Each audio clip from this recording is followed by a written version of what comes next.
para la sociedad. Bueno, déjeme saludar a la querida Lina Duarte, a nuestra corresponsal Lina Duarte, nuestra reina de Xochimilco, que ya llegó para hablar de un tema con Oriol Mayor que va a sacar chispas. Mi querida Lina, ¿cómo estás? Muy buenas noches. Hola, ¿qué tal, Vicente? Pues aquí al pendiente tanto del debate como de los guantazos, así que va a ser una noche que vamos a hablar de bastantes cosas y pues yo feliz, obviamente, de participar aquí en las mesas de análisis, un gusto como siempre y ahora también con el querido Oriol Mayor, así que bueno, ya estamos aquí listas para empezar a debatir. Claro, y por esas cosas del destino, hace unos días me encontré a Oriol Mayor por las calles de la Ciudad de México. Me dio mucho gusto darte un abrazo, mi querido Oriol. Tú sabes que te respeto, que te admiro y estamos esperando este libro que has terminado y que se está en el proceso de publicación sobre Iberdrola. A ver si se animan a publicarlo también en México. Mi querido Oriol, te mando un abrazo. Igualmente, a todos un abrazo y bueno que nos vimos el pasado viernes de casualidad paseando por un lugar gringo prácticamente, porque francamente, como te digo, fue el único mexicano que vi en la avenida Álvaro Obregón, fue a ti, porque me impresionó la cantidad de gringos que, digamos, están trabajando en remoto en México. Nunca vi tantos en mi vida. No me cae mal ni bien, simplemente me parece un dato impresionante y supongo que las rentas por la zona deberán estar subiendo aún más de lo que ya subieron los últimos 10 o 15 años. Realmente un detalle que me impresionó en mi ciudad, casi como vivo entre Puebla y México, hacía tiempo que no pasaba por la Roma Condesa y bueno, ya creo que hay que cambiarle el nombre seguramente porque pues en inglés quedará mejor. Dicho esto, fue genial estar contigo un rato. Y bueno, el libro de Iberdrola está a punto de salir de imprenta. Creo que si no soy yo mañana ya sale en el Reino de España. Y en México estamos sí a la espera de una decisión, digamos, de una editorial que no diré el nombre porque soy supersticioso y luego se cae todo. Pero sí estamos pendientes de la decisión que, por la burocracia, esperemos que sea pronto o antes del 2028, cuando menos esperamos que el próximo año sea viable que este libro aparezca en México, porque se ha pensado, se ha construido, se ha imaginado desde México, no desde España, sino desde las guerras eléctricas en México, lo importante que han sido, lo que significan en el contexto precisamente de una guerra energética que ahora con Alina, y qué bien que esté Alina aquí porque creo que es una de las mejores periodistas que hay en México, independientes de verdad, y entonces es un gusto poder también platicar con ella sobre un asunto tan complejo y tan cabrón como el de la guerra de Ucrania. Así es, cumple México, cumple el canciller en la ONU hoy, allá en Nueva York, cumple a nombre del presidente Andrés Manuel López Obrador y presenta esta iniciativa en la sesión del Consejo de Seguridad de la ONU para el mantenimiento de la paz y seguridad internacional en Ucrania. Propone, pues, el gobierno de México una iniciativa para que cesen las hostilidades entre Ucrania y Rusia. Y a nivel México, pues ya vemos reacciones hasta de Roberto Madrazo, imagínense ustedes, que dice, a pesar de que en México hay 3 veces más homicidios que en Ucrania, Marcelo Ebrard acudió a la ONU a presentar un plan para mediar la guerra. Mejor que atiendan los problemas en casa antes de ir a dar lecciones de paz a todo el mundo. ¿Por dónde entramos, mi querida Lina? Porque también hay que decir que ya lo ha retomado como suyo el presidente de Colombia, Gustavo Petro. Ayer por la noche hablábamos, ayer fue o hace 2 días hablábamos, o cuándo fue, mi querida Lina, hablábamos del discurso de Gustavo Petro muy fuerte en la ONU, y ahora Gustavo Petro se suma a la propuesta de paz del presidente López Obrador y cito: invito a Europa a que hable de paz. Con México queremos hacer una declaración conjunta que ojalá sea de América Latina. Lo que hoy se necesita es empezar negociaciones de paz. Ya. ¿Cómo ves? Bueno, mira, en realidad creo que ya teníamos, a diferencia de otras participaciones en el marco de la Asamblea General de la ONU que se realiza cada año, ya teníamos un adelanto de lo que iba a plantear el canciller Marcelo Ebrard. Sin embargo, recordemos, otros están usando la tribuna principal. Esto fue una reunión del Consejo de Seguridad de las Naciones Unidas, que es un órgano totalmente anacrónico, y creo que es parte del cuestionamiento que hace el gobierno de México a través del canciller, ¿no? El que la ONU, y lo ha dicho el mismo presidente López Obrador, no ha estado a la altura postura de cómo resolver conflictos, o incluso dejen ustedes conflictos, una situación tan brutal como ha sido la pandemia, que ha mostrado y ha visibilizado nuevamente estas desigualdades a escala global. Entonces, en el marco de esta reunión que se hace para seguir tratando el tema de Rusia, pues algunos medios de comunicación me llamaban la atención, incluso titulares de la Deutsche Welle, en donde decía Rusia se queda sola, ¿no? A pesar de que el canciller Marcelo Ebrard hace una propuesta que pareciera neutral y que en México la han calificado como una propuesta rusa, lo cierto es que los medios la ponen del lado de Ucrania, incluso el canciller también sube una foto diciendo que ha tenido la oportunidad de hablar con funcionarios de Ucrania y en las Naciones Unidas, y lo que estamos hablando es de un conflicto totalmente mayor que hemos tenido la fortuna de poner aquí sobre la mesa.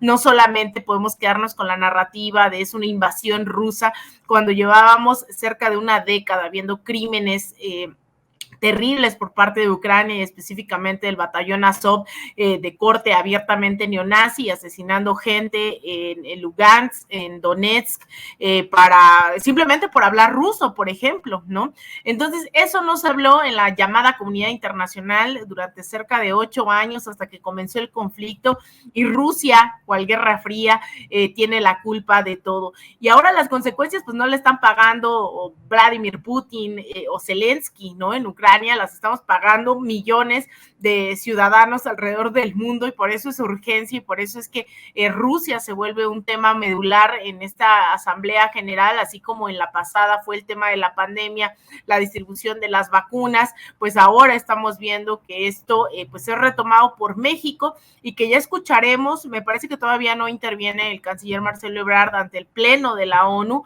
Era la última participación de la agenda del día de hoy. Esto, insisto, es en el marco del Consejo de Seguridad.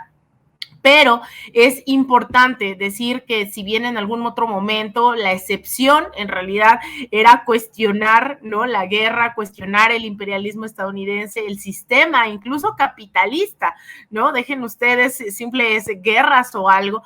Hoy vemos con bastante eco propuestas de paz, llamados de paz a escala global. El presidente Luis Arce Catacora, presidente boliviano, también reiteró esto. El presidente Gustavo Petro también en su primer discurso como presidente ante la ONU, también reitera el tema de la guerra, el tema de la acumulación incluso del capital.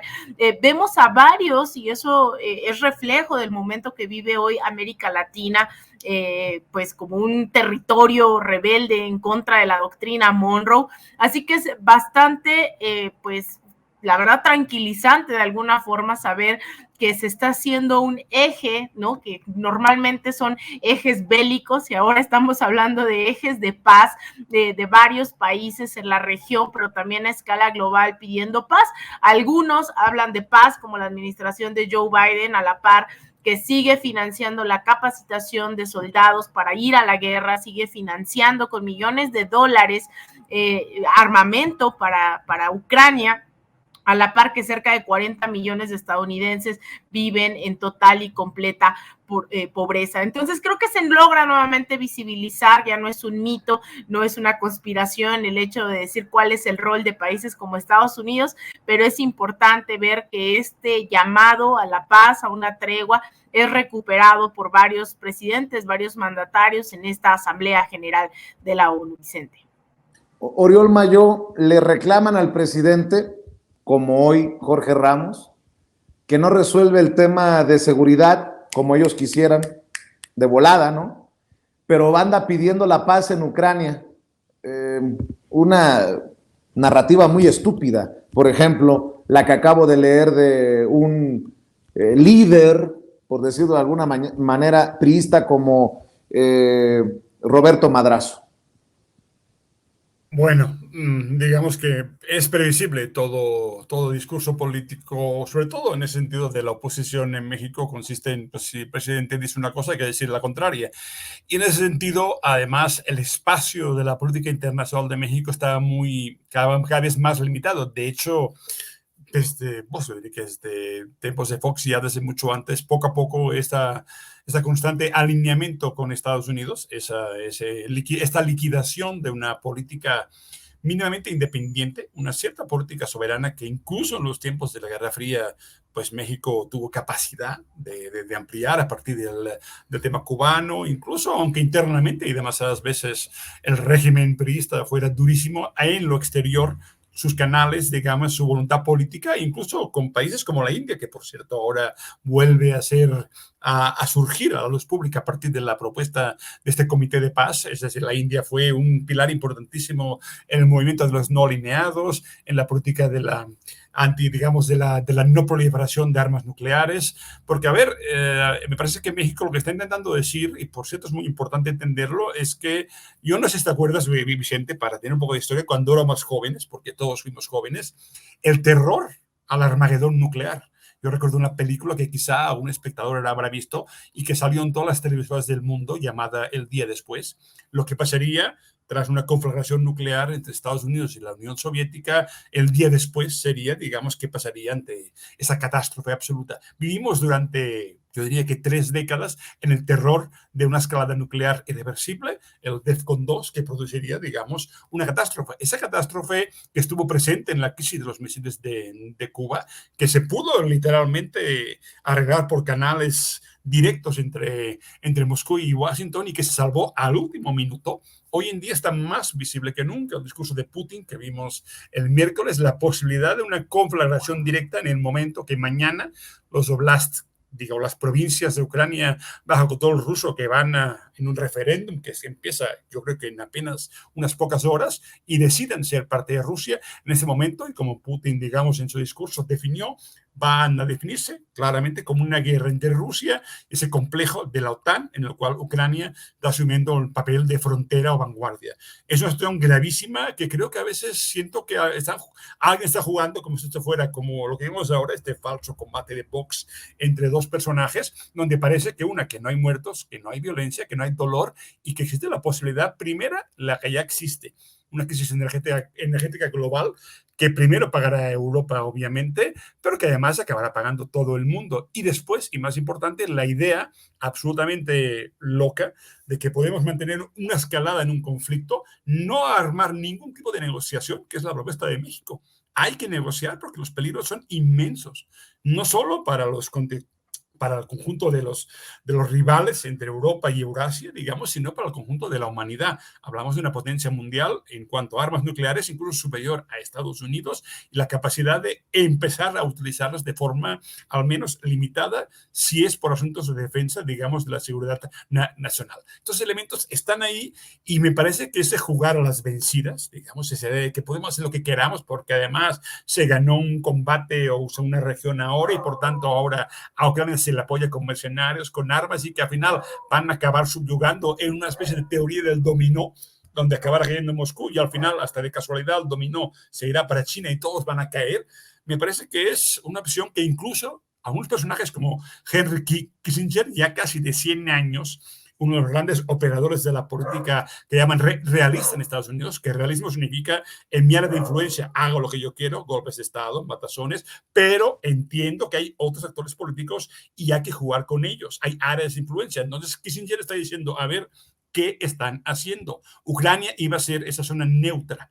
Es un poco el estilo, digamos, de lo que pasó con Cuba cuando no se instalaron misiles soviéticos. Una zona en la cual no se va a usar como teatro de guerra, una zona que sería neutral. Esa promesa que se le hizo a Gorbachev, que nunca se firmó, por desgracia, y que alguna gente importante en aquella época, algunos periodistas como Rafael Poca han reseñado y han explicado muchas veces. Esos pactos verbales que se hicieron para acabar con la Guerra Fría no se han cumplido y al cabo de más de 20 años estamos en una situación que nos recuerda a aquellos principios de los 80 cuando se instalaban misiles balísticos en Alemania y que estábamos de golpe recuperando esa idea de que la guerra nuclear se puede desencadenar en cualquier momento. Pero insisto, me parece que estábamos en un momento que la gente o está muy fumada o los grandes poderes han descubierto que no pasa nada, que uno puede promover guerras de proximidad cada vez más brutales y que además duren eternamente, provocando una crisis mundial, porque esta crisis está llegando y va a llegar en el próximo año a todo el mundo, y sin pensar ni siquiera en las consecuencias de lo que supone, digamos, una escalada nuclear, como ya avisó Putin hace menos de 48 horas. Son elementos muy importantes y México está intentando, cuando menos, una vía posible cuando se están cerrando todas las vías de negociación. Entonces, realmente me parece increíble que no sé dónde vive la gente, pero la geopolítica nos está afectando de una forma brutal y, a ver, la perspectiva de la conflagración nuclear, ahí está, se visibilizó, se dijo, y en cambio provoca la total indiferencia. A mí me vale, se puede ganar a los rusos, esto es una guerra de liberación, sin pensar en ninguna consecuencia y sin calibrar ningún tipo de negociación. Cuando se cierran todas las puertas, queda una guerra eterna que todos acabaremos pagando. Otra cosa, me llamó la atención que hace unos días que estuve en la mañanera, la corresponsal de Sputnik le preguntaba, creo que fue la corresponsal de Sputnik, Stephanie Palacios, le preguntaba al presidente si le iba a llamar directamente a Putin, y dice el presidente, yo no quiero ese protagonismo. Y veo declaraciones como las de Gustavo Petro que van en el sentido del análisis que hemos hecho en muchas ocasiones aquí en este espacio, Alina. México reclamando una posición de jugador estratégico en América Latina. Ya se ve al menos esta intención de sumar esfuerzos en esta América Latina que se ha ladeado hacia la izquierda. Gustavo Petro dice una comunicación conjunta que esperamos hable por América Latina en este tema. Me llama mucho la atención eso. Claro, bueno, es que en realidad la política exterior mexicana ha sido retomada como principio, la doctrina Estrada, ¿no? Que hoy se fundamenta en el artículo 89, fracción 10, donde hablamos de la soberanía, la autodeterminación de los pueblos, el establecimiento de garantías, ¿no? De diálogo, etcétera, etcétera. Ha sido retomada por muchos gobiernos, sin embargo, estuvimos tan acostumbrados a ser serviles, a no tener soberanía, autodeterminación, y eso se fue diluyendo al grado de que incluso en el sexenio anterior, en vez de procurar ser los dialogantes o lo que ha pues marcado nuevamente esta política exterior de la administración de Andrés Manuel López Obrador, es esta doctrina Estrada, llegamos al punto en que el sexenio pasado se creó incluso, ¿no?, el Grupo de Lima, que no era sino satisfacer los intereses de Estados Unidos en Venezuela específicamente, luego de que los debates no rendían frutos dentro de la OEA. Entonces, al perder todas estas votaciones dentro de la OEA, México encabeza este Grupo de Lima que es totalmente antidemocrático, violatorio de todos los derechos internacionales, ¿no?, de todos acuerdos y tratados, y eso se volvió la política exterior mexicana. Sin embargo, si volvemos a retomar estos principios, que es lo que ha hecho el gobierno de México, recuperando la tradición nuevamente de asilo, ¿no?, que no se perdió del todo, incluso con el panismo, a pesar del desastre de política exterior que tuvimos, injerencista, colonizadora, ¿no? Servil, el come si te vas contra Fidel Castro. También había de esa lógica de asilo cuando el golpe de Manuel Zelaya en el 2009 en Honduras se refugió aquí en México. Es decir, no se perdió del todo, pero ahora se recupera con mucha mayor firmeza, con sus contradicciones cuando se trata de migrantes provenientes de Centroamérica, claro está, pero se retoma la figura del asilo con Evo Morales, se retoma el diálogo dentro del gobierno y la oposición venezolana, que los diálogos son aquí, y ahora lo que estamos viendo pues no debería de sorprender porque ha sido la conclusión, ¿no?, de estas propuestas que se han venido viendo en esta administración, y el hecho de que tenga el eco que tiene en América Latina responde también a esta reconfiguración que hemos visto específicamente durante los últimos 3 años, en donde el presidente López Obrador pues llega a la presidencia, en su momento incluso mientras se estaba celebrando aquí en México la victoria de Andrés Manuel, en Colombia se estaba perdiendo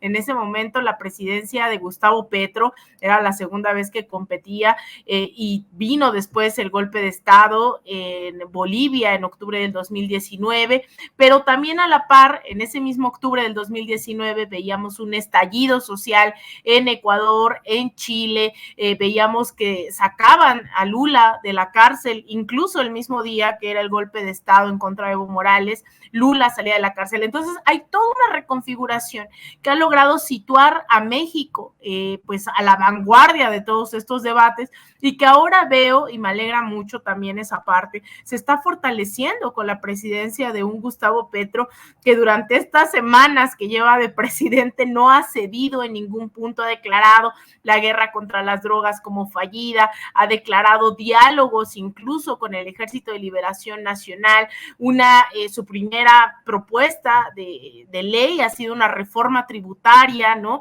Bastante sensible, porque eso causó también un estallido en Colombia en el 2021. Es decir, hay toda una reconfiguración donde México juega un papel crucial.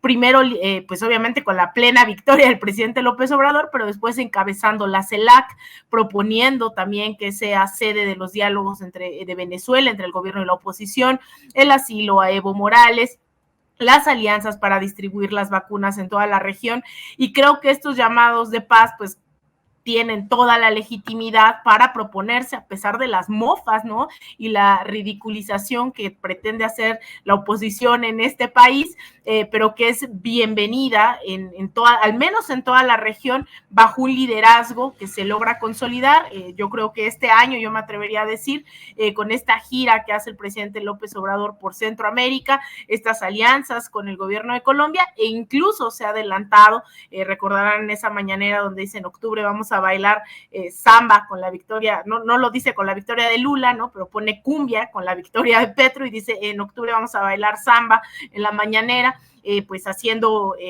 referencia a que va a ganar Lula. Entonces yo creo que se ha ganado ese espacio en el debate regional y ahora mundial a través de estos discursos, de estas palabras que se dan en uno de las máximas tribunas en todo el mundo cuando se trata de discusión.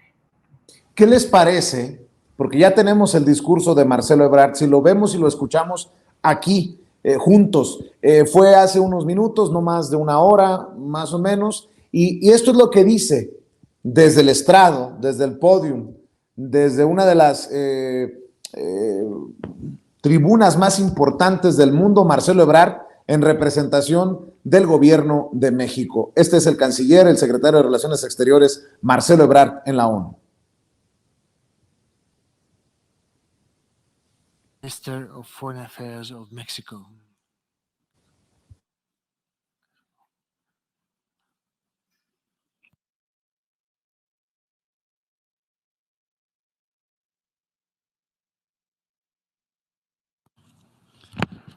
Muchas gracias, señor presidente. Distinguidos colegas, reciban un cordial saludo del presidente Andrés Manuel López Obrador y de todo el pueblo de México. En 2022 enfrentamos una de las crisis más graves de los últimos tiempos que ha impactado el orden global, la paz y la seguridad internacionales, la economía, el abastecimiento de productos básicos y los servicios esenciales. Las necesidades de asistencia humanitaria se han multiplicado. La desigualdad, por desgracia, ha crecido y los efectos del cambio climático se han agravado también. A la seguridad sanitaria debilitada por la pandemia, se agrega una grave amenaza para la seguridad alimentaria en amplias capas de la población de los países más pobres y marginados. El contexto actual se caracteriza, además, por el aumento de las tensiones geopolíticas entre las principales potencias. Cuando parecía que vendría la recuperación de los graves efectos que tuvo la pandemia por el COVID-19, emerge la guerra en Ucrania, con el riesgo de un accidente nuclear y sus potenciales consecuencias catastróficas. Además de los altos costos en vidas humanas y las afectaciones a millones de personas desplazadas, internas y refugiadas en otros países, la guerra en Ucrania ha impactado la disponibilidad de alimentos y de combustibles en todo el mundo. Esta guerra se suma a otros conflictos armados que permanecen sin solución y por lo mismo lacera gravemente la armonía y el orden internacional fundados en el derecho internacional.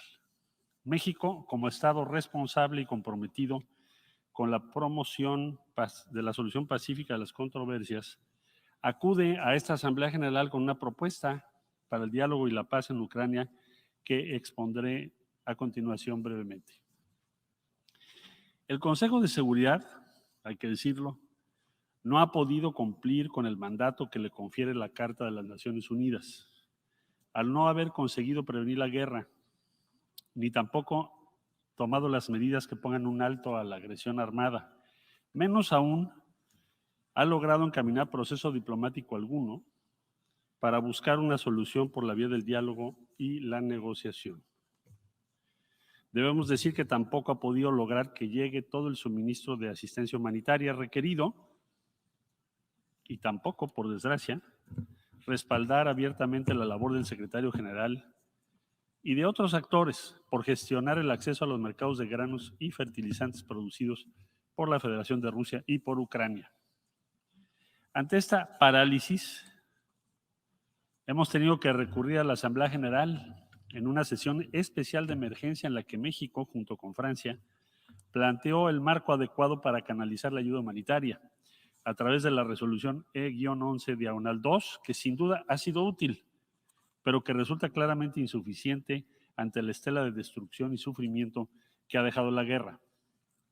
Por tales razones, el presidente de México, el licenciado López Obrador, consciente de la responsabilidad individual y colectiva que tenemos, propone que una comitiva o caucus de jefes de Estado y de Gobierno aliente y acompañe los esfuerzos del secretario general para promover medidas de fomento de la confianza hoy perdida entre la Federación Rusa y Ucrania, que permitan generar las condiciones tan pronto sea posible para acercar a las partes a los mecanismos de solución pacífica de las controversias que señala la Carta de las Naciones Unidas. Dicho de otro modo, ante la parálisis del Consejo de Seguridad, debemos ofrecer entre todos un canal diplomático complementario a los existentes para interactuar con las partes en conflicto, con miras a reducir las tensiones y encauzar la mediación indispensable. Esta propuesta ha sido compartida en días pasados con el secretario general y con las partes involucradas, así como con las delegaciones de la India y de la Santa Sede, toda vez que el presidente López Obrador considera que en dicha comitiva debieran participar junto con el secretario general de la ONU, entre otros, Su Excelencia Narendra Modi y Su Santidad el Papa Francisco. Vamos a proseguir con las consultas necesarias con el único propósito de poder contribuir como actor imparcial y de buena fe a generar el más amplio respaldo posible a las gestiones y buenos oficios de Antonio Guterres y del caucus, cuya conformación esperamos que proceda con el apoyo de los Estados miembros de la ONU. En estos casi 2 años, como miembro electo del Consejo de Seguridad, México ha procurado adentrarse en las causas estructurales de los conflictos y promover la diplomacia preventiva como elemento central para el mantenimiento de la paz y la seguridad internacionales. Hemos traído a la mesa del Consejo temas que se habían dejado de lado, tales como la pobreza, la corrupción y desigualdad, como factores subyacentes del conflicto de salud, como factores subyacentes del conflicto. La salud mental como objetivo ineludible de la ayuda humanitaria, las nociones de masculinidades para prevenir la radicalización y el terrorismo, la importancia de respetar el sistema de seguridad colectiva establecido en la Carta y la necesidad de una coordinación y cooperación para la paz entre los órganos principales de la ONU. Los flujos ilícitos de armas pequeñas y ligeras, como resultado de su amplia disponibilidad, vulneran la seguridad regional e internacional. Es por ello que México ha insistido en la necesidad de tomar medidas para detener estos flujos de armas. Prueba de ello también fue lograr que el Consejo de Seguridad adoptara la resolución 2616 en 2021, que está encaminada a respetar los embargos de armas y a que las operaciones de paz coadyuven a reforzar las capacidades de las autoridades nacionales en el combate al tráfico y al desvío ilícitos de armas. Hemos pugnado también en favor de la transparencia, la eficacia y la rendición de cuentas y la participación equitativa en los trabajos del Consejo. En ese sentido, México va a continuar abogando por una reforma integral del Consejo de Seguridad que incluya más asientos con términos más largos de mandatos en la categoría de miembros electos para hacerlo más representativo, transparente y eficiente. La parálisis del Consejo de Seguridad es resultado del abuso del mal llamado derecho de veto por parte de algunos de sus miembros permanentes. Incluso, durante esta asamblea, 2 de ellos se refirieron explícitamente a la necesidad de restringir su uso a situaciones realmente excepcionales. En ese tenor, México y Francia hemos seguido promoviendo que los miembros permanentes se abstengan de recurrir al veto ante situaciones de atrocidades masivas.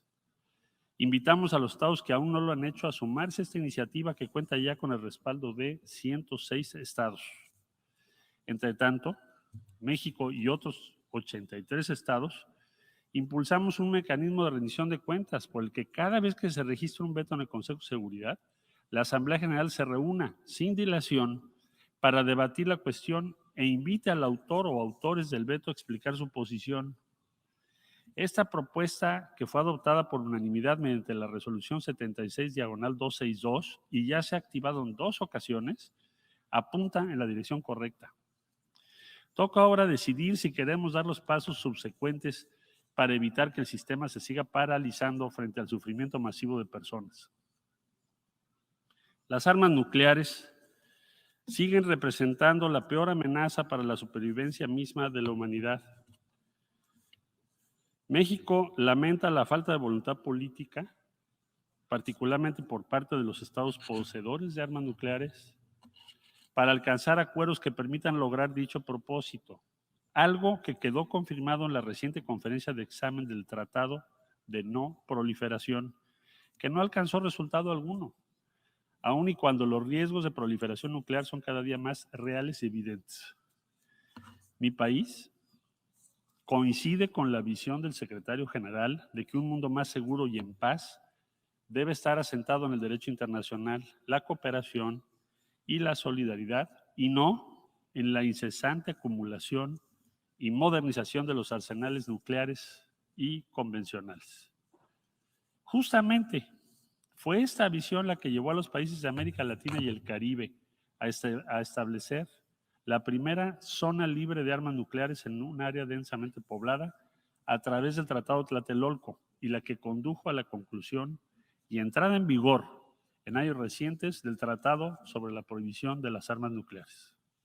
Señor presidente, colegas, México reafirma que las Naciones Unidas continúan siendo una herramienta única de la comunidad internacional para la resolución pacífica de controversias y la consecución de los objetivos de la Agenda 2030 para el desarrollo sostenible. Nuestro país seguirá promoviendo el multilateralismo, la solidaridad internacional y la cooperación como la mejor vía para enfrentar los desafíos globales. No podemos cerrar la puerta al diálogo político y la negociación diplomática. Las actuales tensiones internacionales no van a solucionarse por la vía de la fuerza. Debemos asegurar entendimientos políticos y mecanismos de construcción de la confianza. Sí, restaurar la confianza es uno de nuestros mayores retos hoy. México hace un llamado a todos los Estados miembros a trabajar conjuntamente para alcanzar la paz que todos anhelamos, a trabajar unidos en la recuperación post-pandemia con un enfoque sostenible y resiliente que contemple cabalmente las necesidades y las prioridades de todos los países y que ponga a las personas en el centro de nuestras acciones. Muchas gracias. Pues ahí está el discurso íntegro de Marcelo Ebrard. Gracias por seguir con nosotros. Oriol Mayo, ¿qué te parece esto que plantea México en la ONU? Me parece bien, pero me acordé de una cosa mientras estaba escuchando el discurso, que en general pues es un alegato al sentido común, pero hablaba del Consejo de Seguridad como ese organismo donde pues se aplica el derecho de veto y pues no hay forma que funcione, pero perdón por hacer el frijol en el arroz, el frijol negro en el arroz, cuando el Consejo de Seguridad no ha practicado el veto, cuando a China y a Rusia se les ocurre pues abstenerse de vetar una resolución, sucede lo que sucedió en marzo del 2011 en Libia, donde el Consejo de Seguridad decidió, insisto, gracias a la abstención de los críticos, de los estados que podían impedirlo, una resolución para crear una zona de exclusión aérea en Libia. Y eso fue el inicio de la operación que la OTAN, de apoyo, digamos, de todo tipo a los rebeldes, que generó el fin de Gaddafi, su linchamiento y la actual, el infierno que sigue siendo Libia al cabo de más de 10 años. Uno de los países que tenía el mejor nivel de vida de África se ha convertido de verdad en una distopía absoluta, un lugar donde hasta hubo sus mercados de esclavos, donde la población negra, digamos, ha vivido un terror permanente y se ha convertido en un nido de traficantes, de bandas y de mafias. Eso es lo que sucede cuando, por cierto, el Consejo de Seguridad se convierte en una especie de organismo al servicio de quien prácticamente fundó la institución y la manipuló siempre a su antojo, que fue Estados Unidos, que desde la guerra de Corea ha utilizado la fórmula, digamos, de amparar sus intervenciones cuando ha podido a través del manto sagrado o la bandera azul de las tropas de Naciones Unidas. Esto pasó también, aunque no en Yugoslavia, no con acuerdo, pero en el caso de Libia es para acordarnos de esto. Insisto, a veces, aunque parezca lo contrario, el derecho de veto en el Consejo, donde se manda, donde funciona como el verdadero gobierno, digamos, porque todos sabemos que la Asamblea General es una especie de, en fin, de un aparador muy bonito donde la gente habla, pero por cierto nadie hace caso, como esa anual resolución contra Israel que aprueban todos los países menos Estados Unidos, Israel y alguna isla que no recuerdo del Pacífico, seguro que Alina sabe el nombre, pero que no tiene ninguna importancia. Por tanto, yo diría que, perdonen, pero consejo, la posibilidad de vetar decisiones del imperio y sus amigos en el organismo más importante de las naciones, del sistema de Naciones Unidas, es lo que impediría que pasen casos, porque seguramente lo que sucedería en caso, bueno, como Rusia está en el Consejo, va a impedirse una zona de exclusión aérea, pero cuando se crea una zona de exclusión aérea, empiezan los ataques directos y se genera una escalada, que en el caso de Libia no fue tal porque era muy pequeña y estaba rodeada de enemigos, pero en el caso de Rusia es una contingencia, digamos, mundial. Entonces, insisto, yo diría que a veces, aunque me parece muy sensato el llamado a la negociación, la claridad con la cual hay que evitar una escalada, que, insisto, escalada que está suponiendo y tendrá consecuencias incluso en México. Acordémonos de lo que pasó en el 21, cuando hubo el famoso apagón de Texas y nuestra dependencia del gas natural de Texas, que es el 80%, digamos, en un 80% dependemos de que el suministro por gasoductos siga funcionando el próximo año. En caso de algún tipo de decisión que priorice a los aliados, o que el mercado sea intervenido para operar a favor, digamos, del aliado europeo, podemos tener muchos problemas, pero no más para ese detalle que me gustaría recordar, dejar un Consejo de Seguridad que a través de la abstención de algunos países permita el intervencionismo de Estados Unidos, porque finalmente la OTAN o las fuerzas armadas que intervienen se convierten bajo el paraguas de la OTAN, de las Naciones Unidas, en un tipo de guerra de intervención, que es lo que, por cierto, México siempre ha defendido su postura en contra de ese tipo de guerras. La clave para lo que llamaba Branko Milanovic, la paleoizquierda, una izquierda que cree en el crecimiento, cree en la igualdad y cree en un mundo multipolar donde no haya un poder absoluto. Y utilizar a la ONU o al Consejo de Seguridad como una artimaña para legitimar intervenciones, como ha pasado en Libia y en muchos otros países, también es peligroso. Insisto, es importante para tener ese balance recordar que las propuestas para ampliar el Consejo de Seguridad pueden ser un caballo de Troya justamente para legitimar intervenciones multilaterales, entre comillas. ¿Por qué no cerramos con algún comentario, alguna reflexión, Alina, mi querido Oriol, con este tema? Creo que esto era importante desmenuzarlo porque generará ruido, como ha generado en los medios corporativos, en tono de crítica. ¿Con qué cierras tú, Alina? Pues mira, yo creo que es importante reconocer el giro en la política exterior mexicana que no habíamos tenido durante todos estos años, ¿no? Con respecto a la soberanía y autodeterminación de los pueblos.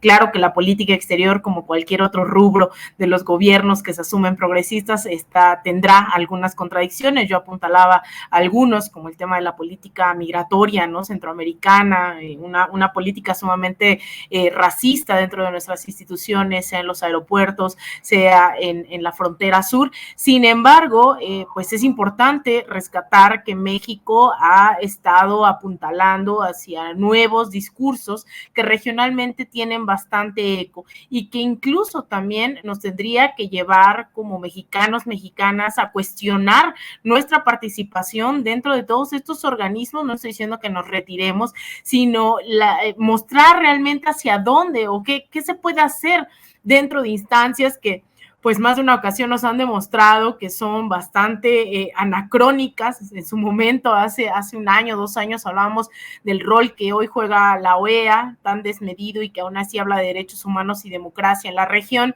La ONU, que se crea después de la Segunda Guerra Mundial y que a pesar de tener varios miembros del Consejo de Seguridad, 5 de ellos tienen la capacidad de veto, con lo cual si Estados Unidos o Rusia o China o Francia o el Reino Unido no están de acuerdo, entonces ya no se logra avanzar en las discusiones, así sea tener el 99% de votos, como es el caso de las discusiones que anualmente se dan en torno al bloqueo en contra de Cuba, donde Estados Unidos, Israel y a veces suele cambiar la colonia en turno, votan a favor de que continúe este bloqueo criminal, pero también estos mismos, ¿no? Ahora estamos hablando de que Rusia es el objeto, ¿no? De discusión, cuando Estados Unidos lleva imponiendo sanciones, mal llamadas sanciones, que son en realidad medidas económicas unilaterales, a diestra y siniestra, contra quien no le rinde pleitesía, sea Cuba, Venezuela,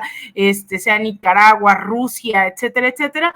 Y eso no ha sido motivo de discusión dentro del Consejo de Seguridad, como tampoco, bien lo menciona Oriol, el tema de Palestina, que es el gran apartheid del siglo XXI, en donde diario asesinan a jóvenes, niños, mujeres, meten a niños y jóvenes a la prisión todos los días, ocupan su territorio y la ONU no logra hacer nada. Celebro que en ese sentido el canciller Marcelo Ebrard ponga sobre la mesa el rol del Consejo de Seguridad, pero también creo que es esperar pues más, ¿no? Es pedirle peras al olmo a una institución que se ha tapado los ojos. En su momento el presidente López Obrador decía que está de florero, así describía la ONU, y que no es solo en el caso de Rusia, ¿no? Bueno, más bien sobre lo que ocurrió en Lugansk, en Donetsk durante muchos años, y que ahora, cuando conviene a ciertas narrativas, se pone en la mesa, lo cual no justifica evidentemente crímenes, pues que sobre todo que está pagando la población tanto de Ucrania como de Rusia. Entonces, celebrar que estamos hablando ya de la política exterior que tiene México. Creo que también van a ser alianzas, se urgen alianzas estratégicas en organismos más oxigenados, más de nuestros tiempos, entre iguales, que no sean estas grandes potencias del siglo XX las que estén decidiendo el futuro de millones de ciudadanos y ciudadanas del mundo, y que, bueno, México creo que está ahí influyendo bastante en que los debates puedan darse de esta forma. ¿Con qué cerrarías tú, Oriol? Vox nos quita un poco el protagonismo hoy. Creo que los temas de Ucrania es difícil a veces también entender. Estamos demasiado lejos. Estamos viviendo las consecuencias de una forma en el aumento de precios de todo. Digamos, recordemos que si el recibo de la luz no estuviera subvencionado, veríamos aumentos colosales también en México, porque el precio del gas ha aumentado y el gas es la base de la producción eléctrica también en México en más de un 70%. Entonces, realmente, bueno, quizá no nos afecta directamente, quizá eso permite también a veces desde América Latina una mirada más abierta, más libre. Ningún país de América Latina ha sancionado a Rusia, excepto obviamente el bloque de Canadá, Estados Unidos, y esto supone una mirada muy distinta que siempre ha existido en grandes conflictos mundiales y que es bueno recuperar, y ahí es donde creo que Linda tiene mucha razón de que es fundamental esa mirada, ese pensamiento estratégico, esa distinción, ese escapar de la doctrina Monroe, escapar de los tentáculos de la visión imperial intervencionista, es algo grande e importante, aunque vigilando siempre no convertirnos a veces en anexo de discursos que podrían incluso revertir esa tendencia que México ha demostrado perfectamente de que no se puede, lo de la no alineación fue clave y fundamental en México, y mantenerlo, recuperarlo, es algo que creo que a todos los mexicanos nos parece en general, excepto la tierra oposición, una base fundamental de lo que se ha convertido en lo que es la nación mexicana en el mundo. Y sus mejores momentos han sido incluso el Tratado de Tlatelolco, digamos, y es fundamental también la doctrina Estrada para entender esa base que funda una nación soberana y progresista que, bueno, que se perdió por muchos años, pero ahí sigue. Pero insisto, también hay que ser muy, muy cauto y pensar que realmente, en general y por desgracia, y eso es normal también, gran parte de la población simplemente está un poco ajena, simplemente pensando en las consecuencias que se ven en la inflación mundial, que sí está afectando este año. Digamos, uno va al supermercado y se da cuenta de lo que supone realmente esos factores que influyen muchísimo y son claves, y es importante entender que la gente quizá no ve lo que supone una guerra tan lejana. Ha habido muchos, ciertamente, conflictos, pero que nos afecta mucho y que también tiene mucho que ver, y aquí acabo, con la soberanía energética en México. Hay que seguir ese proceso de soberanía. Es importantísima la recuperación del gas natural en México. No podemos seguir dependiendo de Estados Unidos, aunque ahora tengamos nuevos acuerdos estratégicos con grandes empresas y con CFE para impedir que puedan cortar el suministro. Es importante que ya para el próximo sexenio ya hay planes para esto, y un día habría que hablarlos, Vicente. Veamos realmente la apuesta más importante, que no solo es el petróleo, sino también el gas, que insisto, ahí estamos casi pendientes de Texas. En fin, es mi opinión, es recordar que las guerras son conflictos que en ese dominó afectan a todo el mundo, y es muy importante que la posición no sea de dependencia, digamos, absoluta a quien decide la agenda mundial. Es fundamental, y ahí México ha hecho una aportación muy importante, que ahí está, que es fundamental, y que espero que siga adelante, aunque creo, honestamente, a cabo, que no hay ninguna voluntad de negociación. Esta guerra se va a eternizar, las consecuencias para todo el mundo serán un antes y un después. Y solamente porque, ¿cómo lo digo? Porque creo que no me van a decir que no. Permítanme abusar de su tiempo. Una preguntita más, porque los respeto, los admiro, se los he demostrado. ¿Qué piensan del caso Jorge Ramos hoy, con un tema tan delicado? Se los pregunto porque Paola Migoya, esta señora que me gritó chayotero, ahora que estuve en el Senado, que es del equipito de Lili Telles, dice: más periodistas como Jorge Ramos y menos como Vicente Serrano. Es su opinión, está bien, pero denme la suya, denme su opinión acerca de esto que vimos en la mañanera, que a mí en lo particular me parece pues muy triste, porque es jugar al circo y no debatir a profundidad de un tema tan sensible como la seguridad en nuestro país. Qué cómodo para nosotros los periodistas imprimirnos una cartulina y decir: está ardiendo México, y no lo ha resuelto este presidente, cuando México está ardiendo y está sangrando desde hace muchos años, y han callado como momias muchos periodistas. Tengo mi opinión, obviamente, de Jorge Ramos, pero quiero escuchar la opinión de ustedes, si me permiten, para cerrar, mi querida Lina, y perdón por abusar del tiempo de ambos. No, mira, yo creo que Jorge Ramos tiene una agenda clara que lo ha definido al paso de los años. A Jorge Ramos lo que le gustan son los likes, los reflectores, no el análisis, ¿no? Recordemos, ¿no?, este teatro que viene a hacer aquí, lo intentó hacer en Venezuela, y de esos 17 minutos de entrevista con el presidente Nicolás Maduro, hizo un libro, hizo una campaña durante más de un año, ¿no? O sea, se beneficia de este tipo de shows.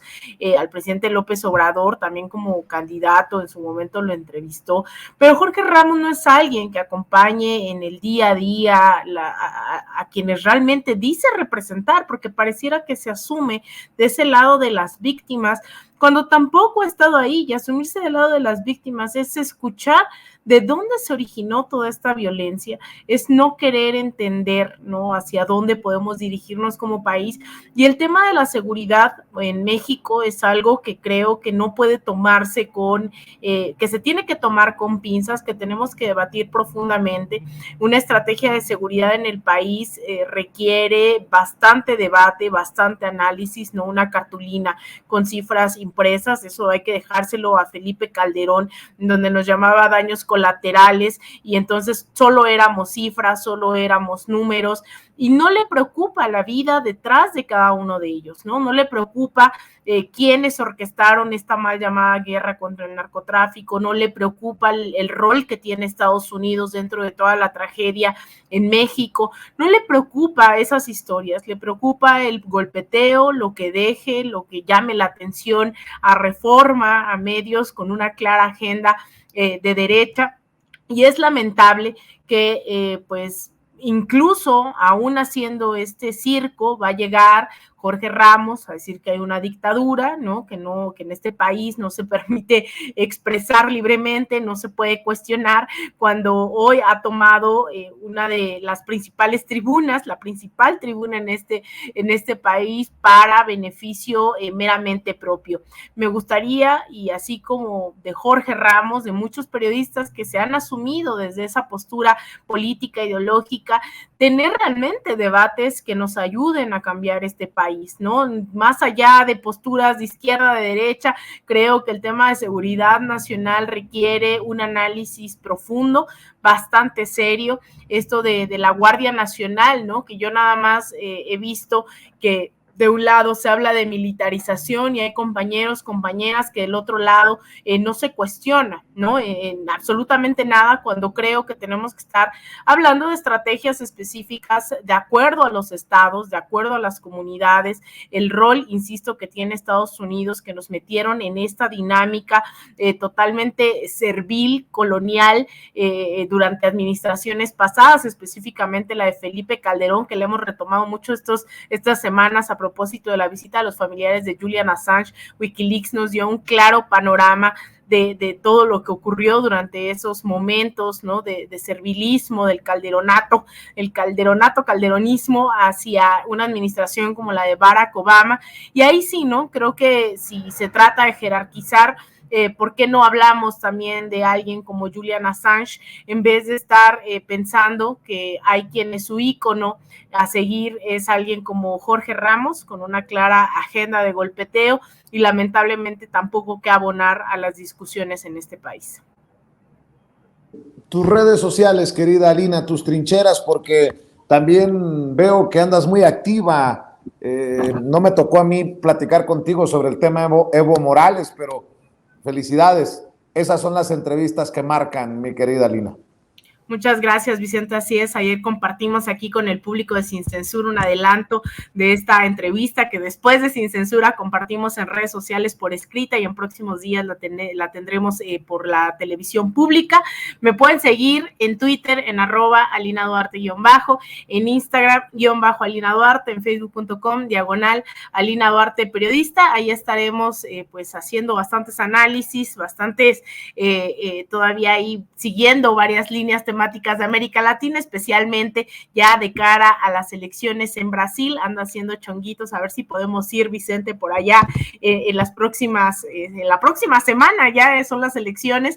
Entonces, bueno, ahí estaremos puntualmente dando seguimiento a varios temas. Te mando un abrazo, agradecimiento siempre por este espacio. Te mando un abrazo a ti, a Oriol, a toda la audiencia, al equipo, claro está, también de Sin Censura.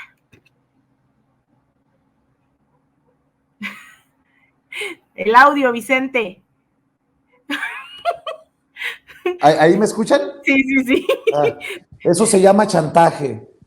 A ver si puedo ir a cubrir las elecciones en Brasil. Pues vamos a hacer lo de siempre, mi querida Alina, y pedirle el apoyo a la audiencia. Y claro que tienes que estar ahí, en Brasil, para ser testigo nuevamente de la historia que se escribe en nuestros países. Querido Oriol Mayo, ¿qué piensas tú de esto que se vivió en la mañanera? Ya es el cuarto round, creo que ya pues un poco aburre, como, ya llegó Jorge Ramos, a ver, lo de siempre, a ver el show para su parroquia, para sus fieles, pero también, oye, qué curioso, y creo que tú conoces un poco este mundo de Univisión, las televisoras de Estados Unidos. Aquellos tiempos, en los 2000, Jorge Ramos, incluso Loret de Mola, eran los mediadores, eran los gatekeepers, ¿no? La gente que realmente mandaba la agenda y el resto tenía que acoplarse. Ahora, finalmente, no deja de ser bonito que tenga que levantarse, pues, no sé, a las 4 de la mañana. ¿A qué hora se entra exactamente? ¿Cuándo hay que estar formado para entrar a Palacio, Vicente? 6 y media. 6 y media. Bueno, no sé si entró especialmente, espero que no, que será fila como todo el mundo, pero se me hace bonito que Jorge Ramos tenga que hacer fila, tenga que esperar, amar su show, digamos, de su performance creativa, y está bien, porque realmente aquellos tiempos que no eran tan lejanos, que todos vivimos, a menos en los 90 y los 2000, cuando esa gente realmente iban a ellos, digamos, ellos definían qué leía la gente, qué veía la gente. En el caso de Jorge Ramos, digamos, en Estados Unidos, el público hispano o latino tenía que seguirlo y sus fuentes, su formación, lo que decía era palabra de Dios. Entonces, no deja de ser bonito, a pesar de todo, que ahora tenga que hacer el show, tenga que venir. Eso demuestra cómo ha cambiado el mundo de la comunicación y la posibilidad que existan gente como tú, Vicente, y otros que también son capaces de hacer información, de compartir, de opinar, y que ya no tenga el monopolio esa gente. Verlo haciendo el show, el cuarto show, el quinto el próximo año, digamos, ya no es lo mismo, porque faltaría algo más, un desnudo integral, algo nuevo, no sé, algo más creativo, cualquier cosa menos el típico show de los números, que ya es, como creo, la cuarta vez. Dicho esto, es importante recordar que esta gente ya no está arriba y nosotros abajo. Como mínimo hay un plano de igualdad, hay capacidades de comunicar desde cualquier frente, y eso es lo importante para recordar, digamos, que esa gente ya no son el poder mediático que fueron durante muchos años. Por tanto, hay que agradecer que ya no sean, digamos, la única fuente, el monopolio auténtico de la información. Eso es lo más importante, creo yo, y lo hay que celebrar, que los premios no van en una sola dirección y que realmente hoy en día, digamos, la famosa pluralidad que siempre se decía y nunca existía, ahora sí es real en México. Mi querido Oriol, ¿en dónde te apoyamos a ti? ¿En dónde te busca la gente que quiere leerte? Pues como siempre en Twitter, donde ya prometo publicar más, porque ya el libro hay que promocionarlo, aunque me da mucho miedo, me gusta más estar viendo la pelea, los combates de box, pero como siempre, Oriol Mayo, todo junto, con doble L, en Twitter, ya voy a publicar, prometo que pues síganme, porque algo hay que dar, si no realmente, pues ¿para qué me siguen, no? Así es, mi querido Oriol, te mando un abrazo, salúdame por favor a tu familia, nos vemos muy pronto, querida Lina, descansa, buenas noches, y por ahí te voy a poner la pelea de César contra Marieto al final del programa, porque sé que estabas con el pesar de haberte perdido el combate, mi querida Lina. ¿Quién ganó? César. ¿Quién ganó? En los comentarios la gente, fíjense lo que es la audiencia sin censura, estaba con un ojo al gato y el otro al garabato, estaba viendo nuestra mesa de debate mientras en el chat nos mantenían actualizados que ya ganó César. Bueno, al final del programa les prometo que pongo la pelea. Les mando un abrazo y por lo pronto muchas gracias como siempre. Hay que armarlo de Brasil, querida Lina. Lo haremos pues. Claro. Venga, chao. Buenas noches. Amigos, amigas, regresamos en breve, pero mientras seguimos hablando sin pelos en la lengua, sin censura, usted puede suscribirse a nuestros 3 principales canales en YouTube. Sin Censura Media, en donde tenemos más de 1,600,000 suscriptores, Sin Censura TV, en donde tenemos más de 1 millón de suscriptores, y en Sin Censura Presenta, en donde queremos llegar muy pronto a los 100,000 suscriptores. Si usted ya está inscrito en Sin Censura Media, suscríbase en Sin Censura TV. Si ya está suscrito en Sin Censura TV y Sin Censura Media, suscríbase a Sin Censura Presenta. Recuerde que es gratis, no tiene que sacar un solo centavo de su bolsillo para apoyarnos. Dele clic en la campanita para que los señores y señoras de YouTube envíen las notificaciones cuando estemos transmitiendo en vivo y en directo o estemos subiendo videos. También nos puede seguir en Twitter en @_Vicente Serrano y hasta en Instagram. Ojo, también estamos en Instagram. Son nuestras redes sociales y con el apoyo de ustedes seguimos creciendo, porque con ustedes todo, sin ustedes nada.